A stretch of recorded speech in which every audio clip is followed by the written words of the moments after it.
প্রিয় দর্শক, আসসালামু আলাইকুম। দর্শক, আপনাদের প্রীতীয় শুভেচ্ছা জানিয়ে শুরু করছি নতুন একটি ভিডিও। তো দর্শক, আজকে আমরা এক অসহায় মেয়ের গল্প তুলে ধরব, যার নাম হচ্ছে সালমা।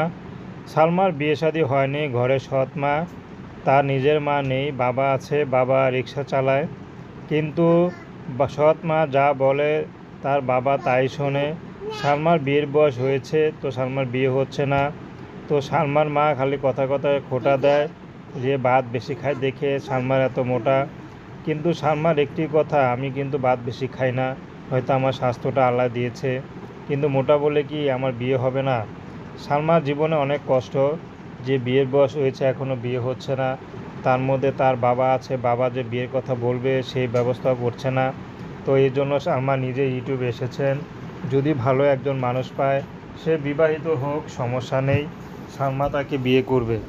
সে যদি আগে বিয়ে করে হয়তো জীবনে কষ্ট পেয়েছে, এখন স্ত্রী চলে গেছে বা সন্তান আছে, সন্তান রেখে স্ত্রী চলে গেছে, এমন পুরুষ যদি পায়, সালমা তাকেও বিয়ে করে নেবে।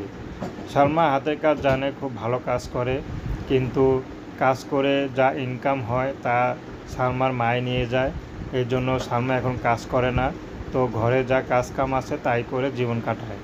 তো দর্শক, প্রেম ভালোবাসা সাহায্য সহযোগিতা বিয়ে শাদী করা একান্ত আপনাদের ব্যক্তিগত ব্যাপার। আসুন আমরা 5 ওয়াক্ত নামাজ পড়ি, সর্বদাই দেশের সেবা করি। আসসালামু আলাইকুম।